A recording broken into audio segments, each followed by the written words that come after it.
Saudi अरब में high level meeting पूरी हो चुकी है, लेकिन यूक्रेन इस मीटिंग में नहीं था और न ही यूरोपीय देशों के नेताओं को इस मीटिंग में बुलाया गया। यानी कि मीटिंग हुई अमेरिका और रूस के प्रतिनिधियों के बीच। पहले खबर थी कि मीटिंग में पुतिन भी होंगे, ट्रंप भी होंगे, यूक्रेन के राष्ट्रपति वोलोदिमीर ज़ेलेंस्की भी होंगे, लेकिन तस्वीर तो कुछ अलग ही नजर आई। हाई लेवल मीटिंग का मकसद रूस और यूक्रेन के बीच चल रहे युद्ध को समाप्त कराना था, लेकिन फिर भी इस मीटिंग में यूक्रेन ही शामिल नहीं था। तो फिर इस मीटिंग में कौन कौन आया? मीटिंग में अमेरिका की तरफ से विदेश मंत्री मार्को रूबियो शामिल हुए।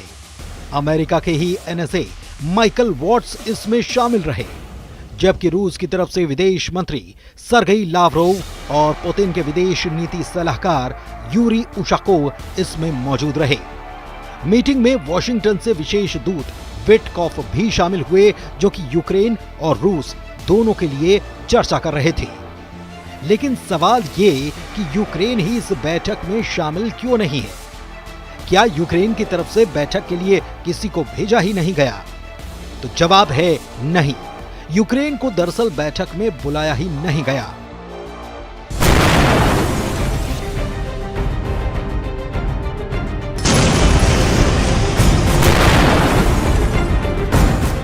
इस बात की पुष्टि यूक्रेन सरकार के सीनियर अधिकारी ने भी की और यूक्रेन के राष्ट्रपति वोलोदिमीर ज़ेलेंस्की ने भी की।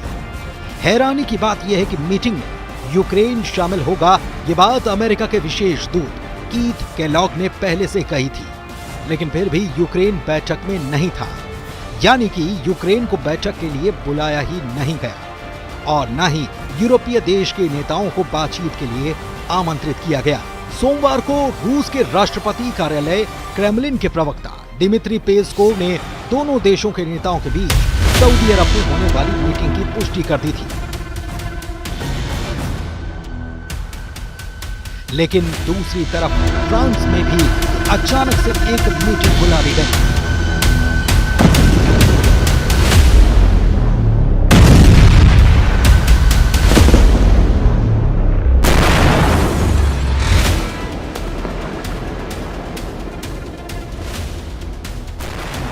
ये शिखर सम्मेलन फ्रांस के राष्ट्रपति इमैनुअल मैक्रों की तरफ से बुलाया गया।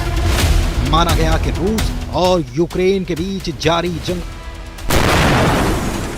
को रोकने को लेकर सऊदी में मंगलवार को होने वाली मीटिंग में यूक्रेन और यूरोपीय देश के नेताओं को ही बाहर रखने की आशंका के चलते ये सम्मेलन फ्रांस में बुलाया गया। इसमें यूरोपीय देश के नेता भी शामिल हुए थे।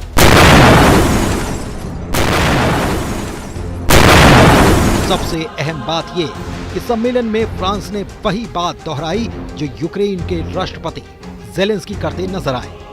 ज़ेलेंस्की कह चुके हैं कि यूक्रेन की सुरक्षा पर बात किए बगैर कुछ भी हल निकलना संभव नहीं। वो नाटो में शामिल होने की बात करते हैं और वो इसे सबसे सस्ता और महफूज विकल्प मानते हैं। कहते हैं कि ऐसा करने से ही यूक्रेन सुरक्षित हो पाएगा।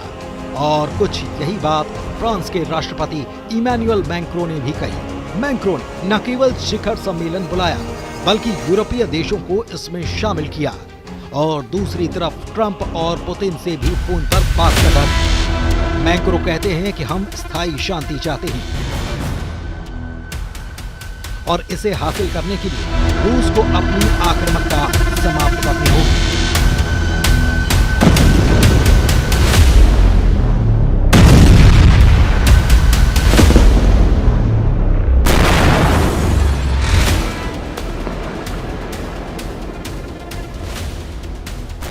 इसके साथ ही यूक्रेन के लिए विश्वसनीय सुरक्षा गारंटी सुनिश्चित करनी होगी।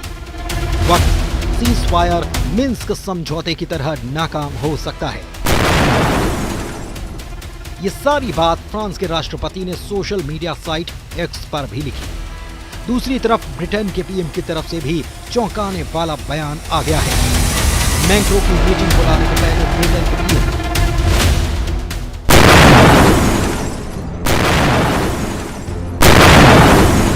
स्टारमर ने साफ कर दिया कि वो जंग के बीच यूक्रेन में सेना भेजने के लिए तैयार हैं।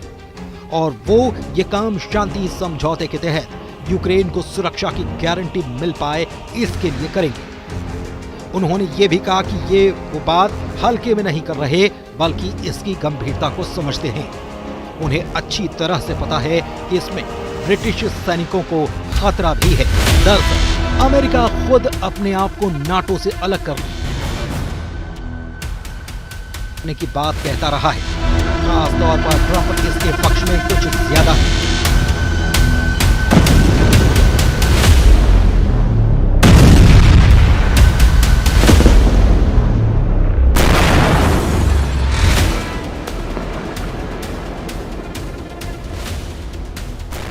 हो सकता है कि ट्रंप नाटो से बाहर ना भी जाएं, लेकिन वो बार बार ये बयान देकर नाटो की अमेरिका पर निर्भरता को शायद कम करना चाहते हैं।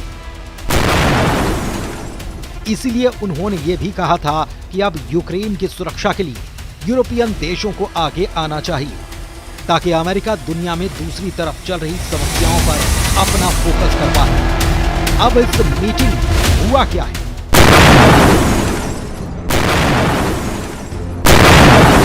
ये जानते हैं। तो सऊदी अरब में हुई मीटिंग में रूस की तरफ से कह दिया गया कि सिर्फ ये कहना काफी नहीं कि हम यूक्रेन को नाटो में शामिल नहीं करेंगे, क्योंकि साल 2008 में बुखारेस्ट में जो प्रतिज्ञा ली गई उसमें साफ कहा गया कि जॉर्जिया और यूक्रेन आखिरकार नाटो के सदस्य बनाए जाएंगे।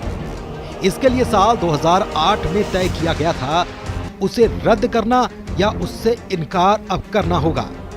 पुतिन के विदेश नीति सलाहकार यूरी उशाकोव का कहना है कि सऊदी अरब में रूस और अमेरिका के बीच 4.5 घंटे की वार्ता समाप्त हो चुकी है और ये वार्ता सफल रही है।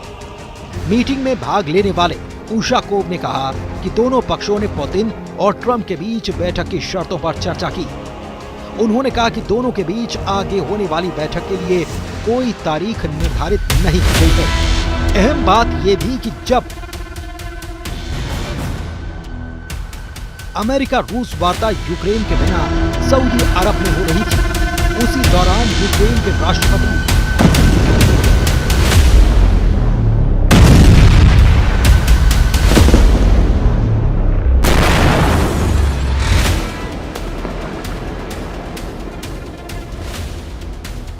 ज़ेलेंस्की एर्दोगान के साथ बैठक के लिए तुर्की के अंकारा पहुंचे थे और यहां भी ये दोहराया गया कि यूक्रेन शांति के लिए तैयार है और बैठक भी करने को राजी है, लेकिन ये सब उसकी सुरक्षा की गारंटी को पहले मद्देनजर रखकर किया जाए तब। ज़ेलेंस्की का ये भी कहना है कि हम उम्मीद करते हैं कि ये सुरक्षा गारंटी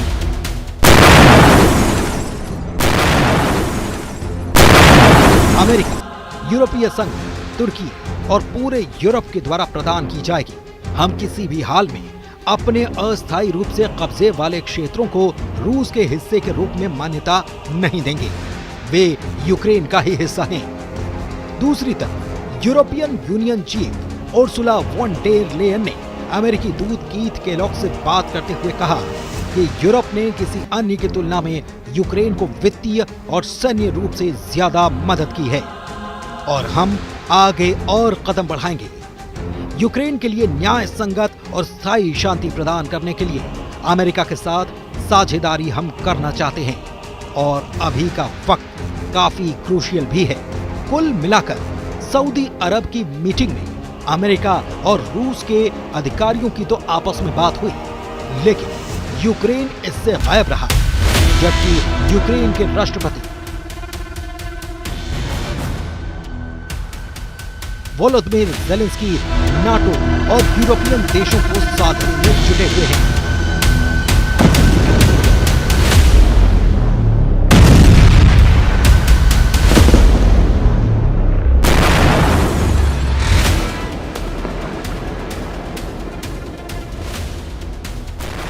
और उनकी लगातार हो रही यात्राएं इसी बात का सबूत है। ऐसे में ट्रंप क्या नाटो को साधने की कोशिश करेंगे या फिर उनके सामने एक नई आफत आन खड़ी हुई है? इस पर नजर बनी हुई है।